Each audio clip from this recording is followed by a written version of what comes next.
My daughter Emma was getting married, and we were off to a family meeting. When we entered the designated room, Phil Henry and Mil Lauren were already seated. They looked like they were in the middle of a conversation, smirking unpleasantly. Looking at the table, I noticed that only 3 settings were prepared on our side. I realized this was their sly way of harassing us. "Please, take a seat." "Oh, just the 2 of you? We're a single-mother household," I replied, lifting the corners of my eyes, trying to stay calm. But Lauren let out a mocking laugh. "Oh, that's right.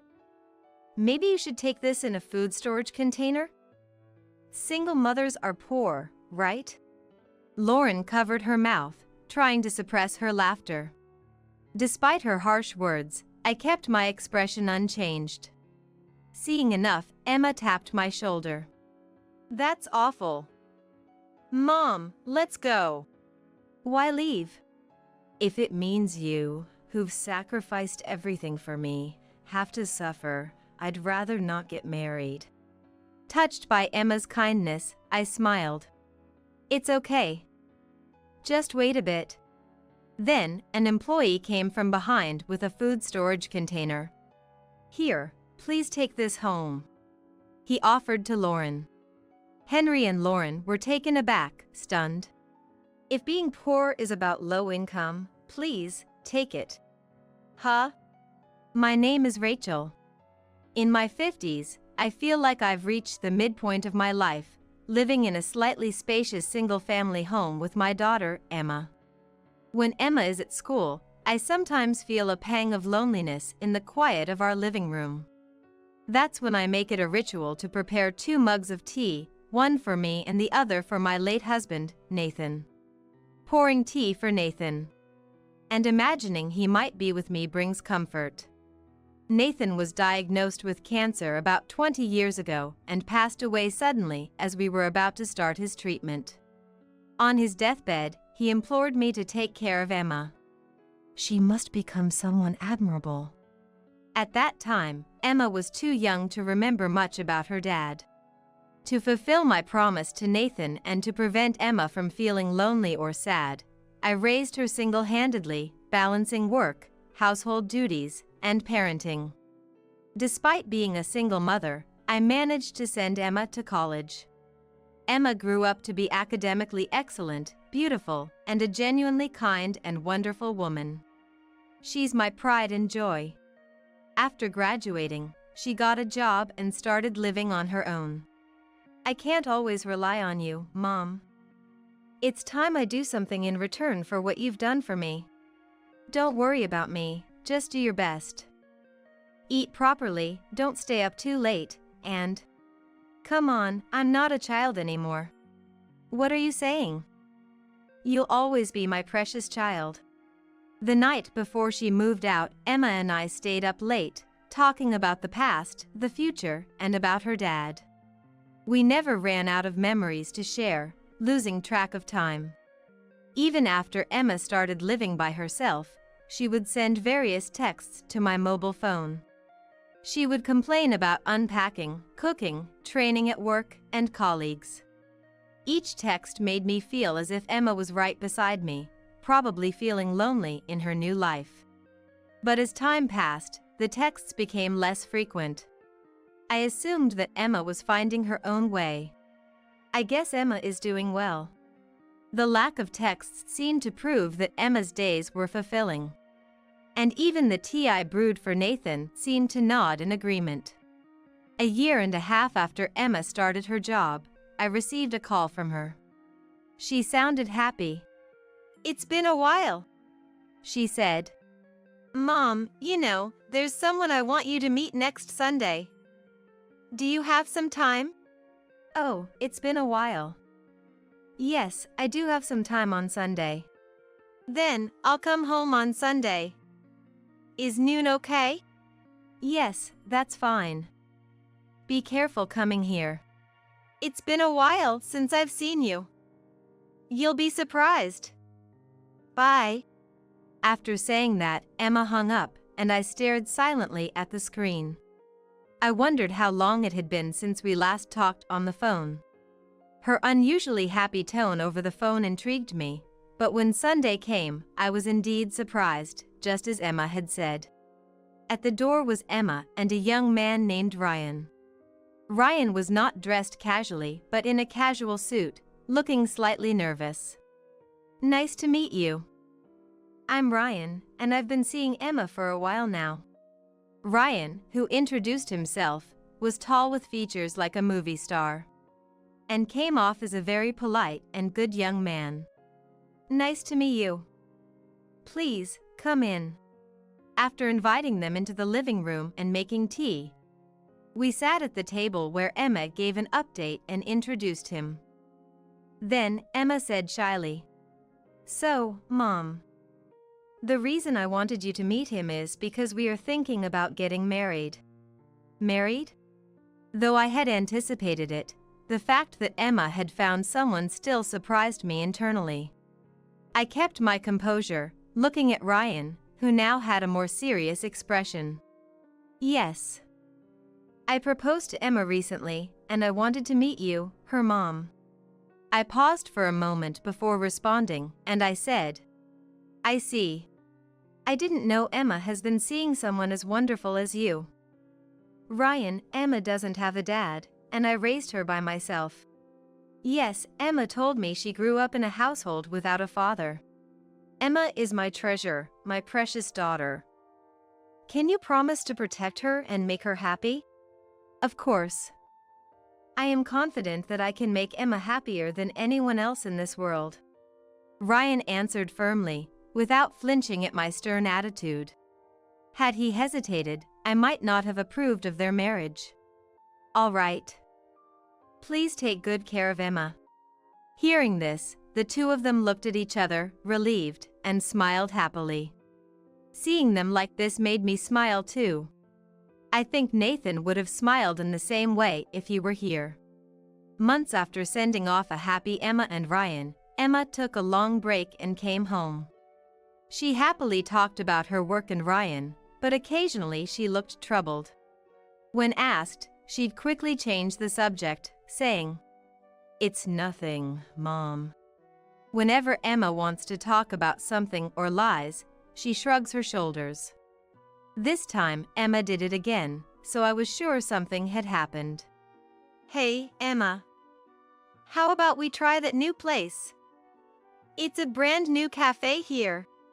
I showed her the screen of my mobile phone. Her eyes lit up at the sight of the cafe. "Ah, I wanted to go there. The coffee is popular, everyone at work says it's good." Then it's settled. The next day, Emma and I walked to the cafe.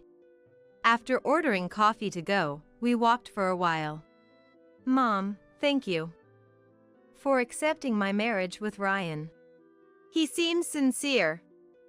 Take good care of each other, Emma." When we reached a large park, Emma started to talk. "Actually, I went to the in-laws' house. I feel like I'm not well liked by them." Emma's story went back a month. When she visited the in-laws' house, Henry and Lauren seemed skeptical at first glance. "Nice to meet you, I'm Emma. I'm dating Ryan." "Hey, Ryan. Are you sure about her?" Lauren interrupted Emma's greeting. "What do you mean?" "Well, she looks rather plain, doesn't she? Her clothes, her makeup, it all screams poverty. She doesn't match you at all." Without a word of congratulations, they blatantly insulted Emma. "Mom, that's rude. You shouldn't talk about my girlfriend like that." "Don't you think so too?" Lauren sought agreement from Henry, who was sitting next to her, and Henry nodded in affirmation. "Ah. Is your family that poor? Do your parents work?" "My mom works, and my dad passed away when I was young. Single mother, huh." "I figured as much," Henry said with a strangely satisfied look and scoffed. "Dad? It must be for the money. We come from a respectable family. You should stay away from a woman like that." How can you say that? Emma is not like that. I know her best.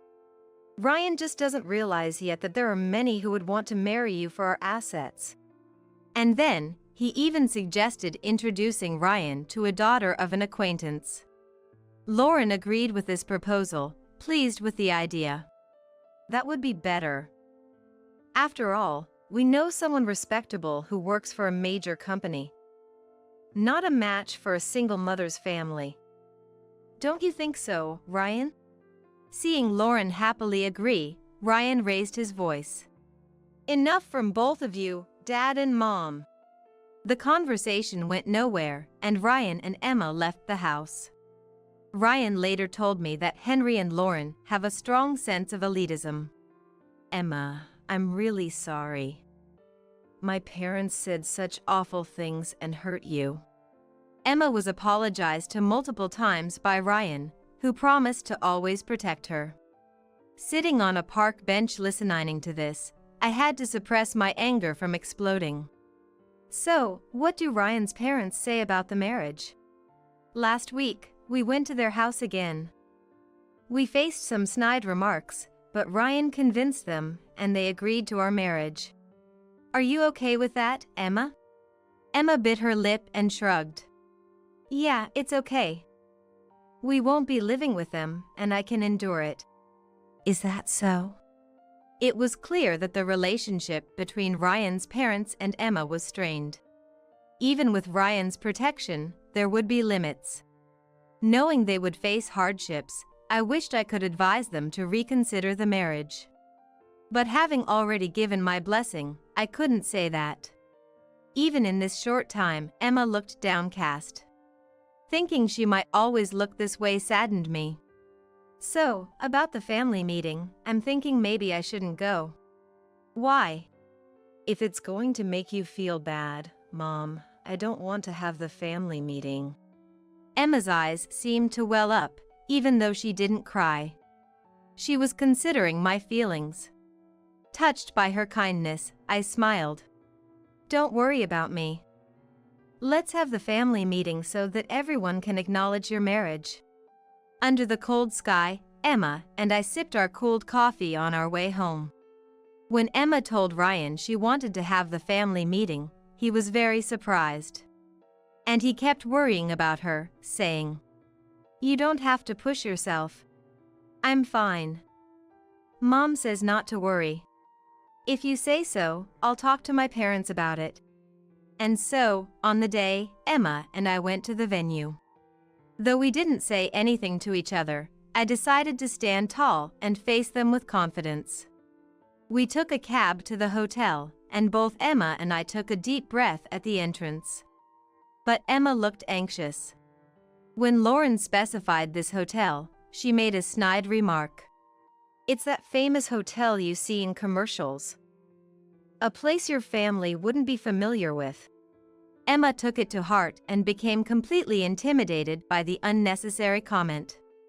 I gently pulled Emma closer by the shoulder, signaling with my eyes that everything would be okay, and we started walking together.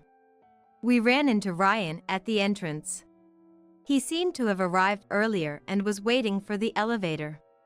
Thank you, Emma and Rachel, for having time today. Ryan appeared much more nervous than the last time we met, sweating on his forehead despite it being winter. No, thank you. We have been looking forward to today. You might have heard from Emma, but this hotel is where my dad works. Ryan seemed uneasy and worried about his parents possibly saying something offensive, given their behavior in front of Emma. I responded confidently.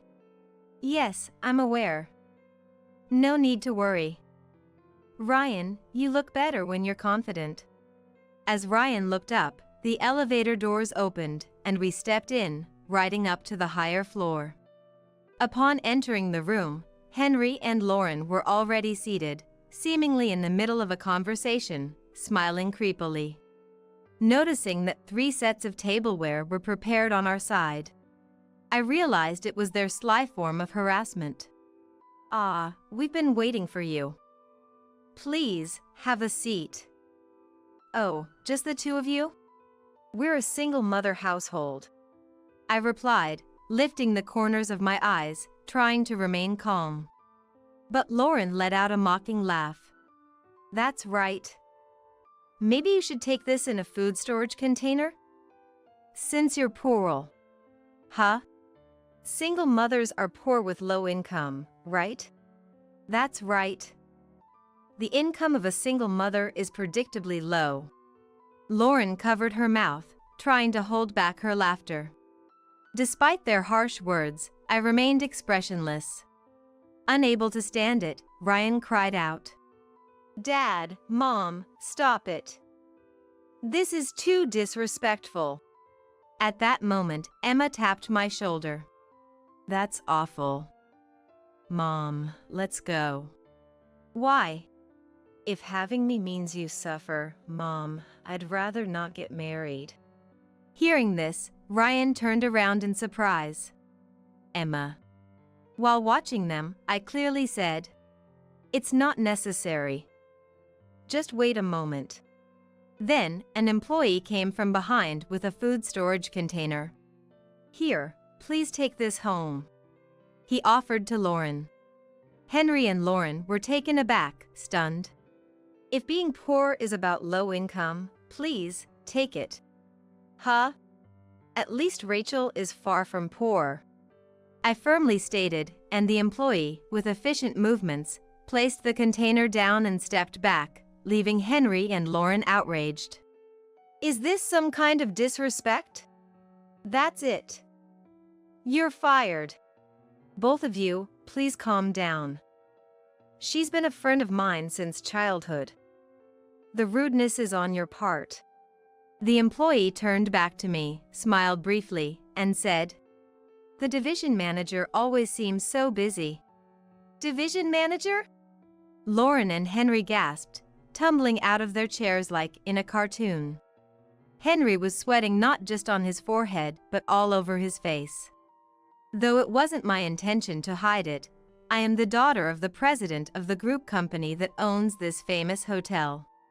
I've worked for this company for many years, continuing even after getting married without resigning.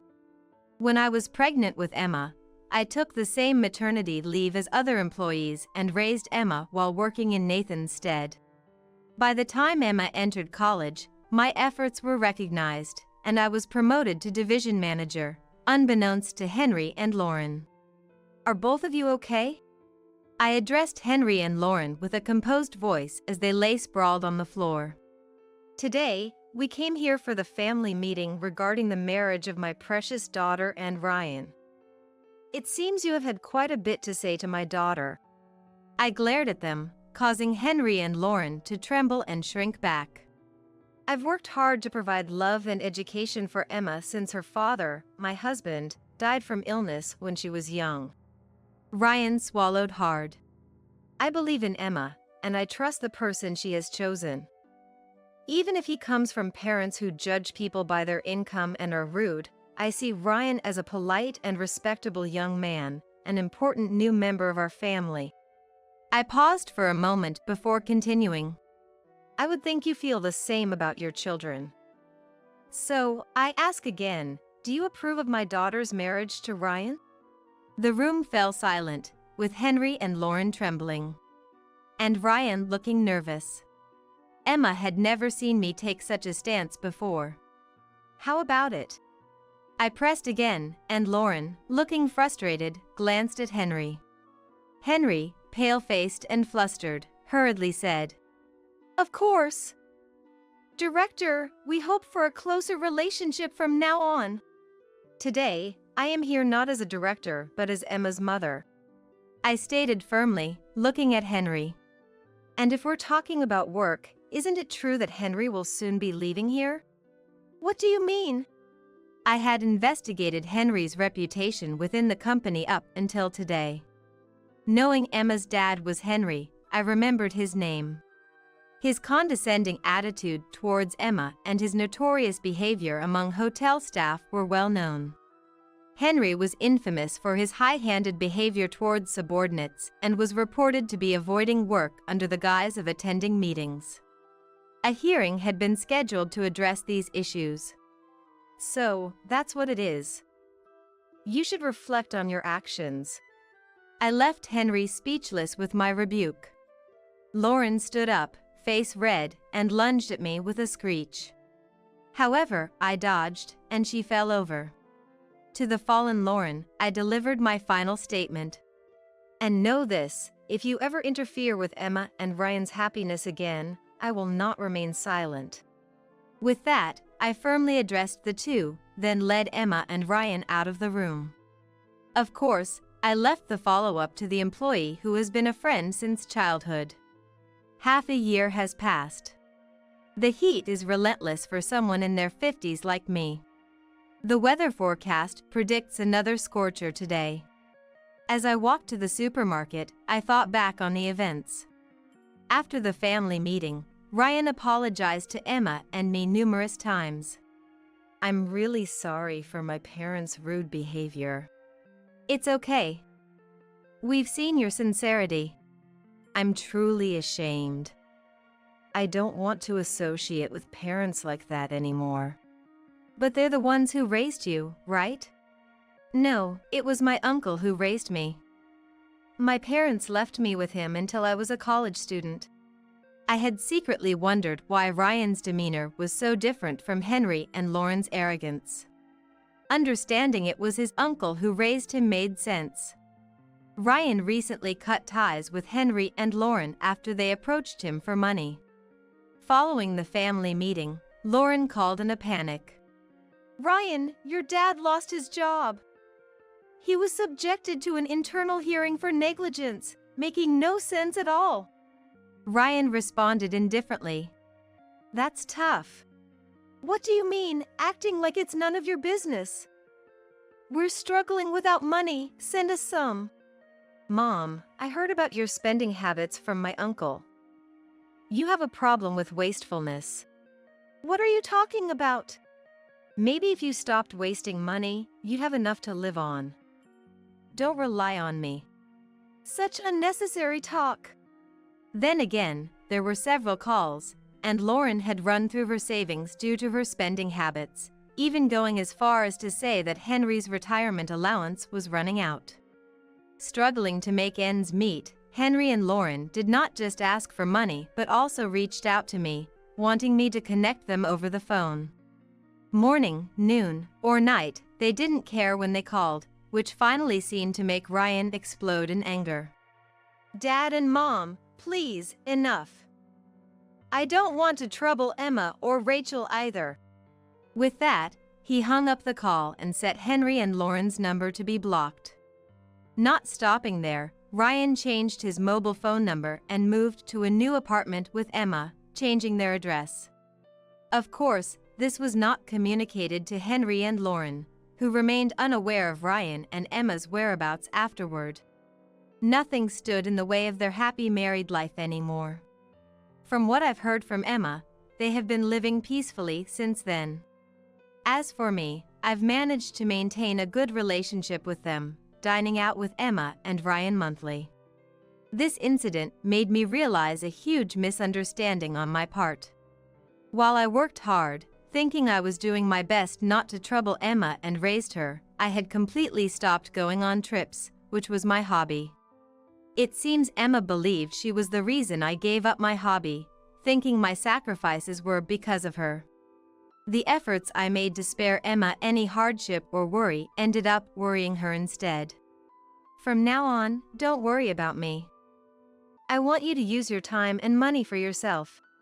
Until Emma told me this, I was enjoying living by myself at home, but afterwards, I started traveling more on weekends. As someone who loved domestic trips, I began visiting places I had wanted to go and places that held dear memories. And strangely, working hard daily made me feel it was okay to spend money and time for myself. Moreover, exploring the latest hotels started to benefit my work. Projects and such began to progress more smoothly, bringing me luck. As I thought of Emma's influence, I finished paying for my shopping and left the store. Today's shopping was for groceries to cook dinner together with the three of us. Glancing up, I saw Emma approaching from the opposite direction. "Mom, are you okay? Don't strain yourself, let me carry that for you." Emma hurried over and effortlessly took the bag from my right hand. "Oh, thank you. Shall we go then?" "Yes. Ryan said he'd come over as soon as he's done with work. He's looking forward to your chicken dish," Emma said with a smile. "We'll need to make plenty then." Recently, we received wonderful news that Emma is pregnant. Ryan, Emma, and of course, I were all delighted. I'm planning a surprise for Emma and Ryan, looking forward to sending clothes and toys for the grandchild, though it's a secret from them. While I wonder if it's too early, I know before long, the child will be born. Though this new life has just been conceived, I'm already eagerly anticipating the day I can meet them.